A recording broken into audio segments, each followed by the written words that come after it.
ഞാനാണ് ഈ ക്ഷേത്രത്തിൻ്റെ പൂജാരിയായിട്ട് അച്ഛൻ എന്നെ ചുമതലപ്പെടുത്തിയിട്ടുണ്ട്. ഒരുപാട് പേര് പറയുന്നുണ്ട് പൂജ അറിയാമോ എന്ന് ചോദിച്ച് കളിയാക്കുന്ന കുറച്ച് പേരുണ്ട്, ഇല്ലെന്നല്ല.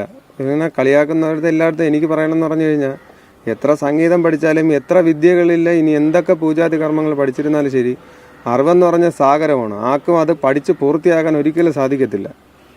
അപ്പം ഭഗവാന്റെ പൂജ എനിക്ക് അറിയാവുന്ന രീതിയിൽ തന്നെയാണ് ഞാൻ ചെയ്യുന്നതും, അതുപോലെ തന്നെ സമാധി ചടങ്ങുകളെല്ലാം ഞാൻ ചെയ്യുന്നതും.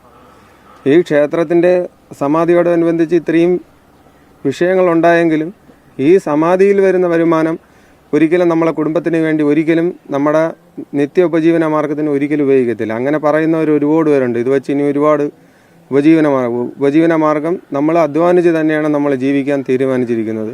പണ്ടെങ്ങനെയാണോ ഒരു പശു വളർത്തുവാൻ വേണ്ടിയിട്ട് നമ്മൾ അച്ഛൻ തന്നെയാണ് അത് ഭഗവാൻ അഭിഷേകത്തിനും വേണം, നമ്മുടെ നിത്യ ഉപജീവനമാവും. അതിനുള്ള രീതിയിൽ തന്നെയാണ് പശു വളർത്താൻ തീരുമാനിച്ചിരിക്കുന്നത്. അതിന് ഒരു മാറ്റമില്ല, അധ്വാനിച്ച് തന്നെ ജീവിക്കും.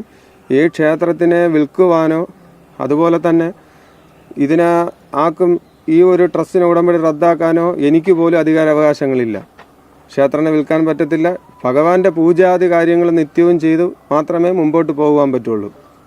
അതങ്ങനെ തന്നെ ഭക്തി മാർഗത്തിൽ പോകാൻ തന്നെ താല്പര്യം. അല്ലാതെ ഭഗവാന്റെ പണം എടുത്തിട്ട് ഒരിക്കലും ജീവിക്കേണ്ട ഒരു കാര്യമില്ല ഈ കുടുംബത്തിന്.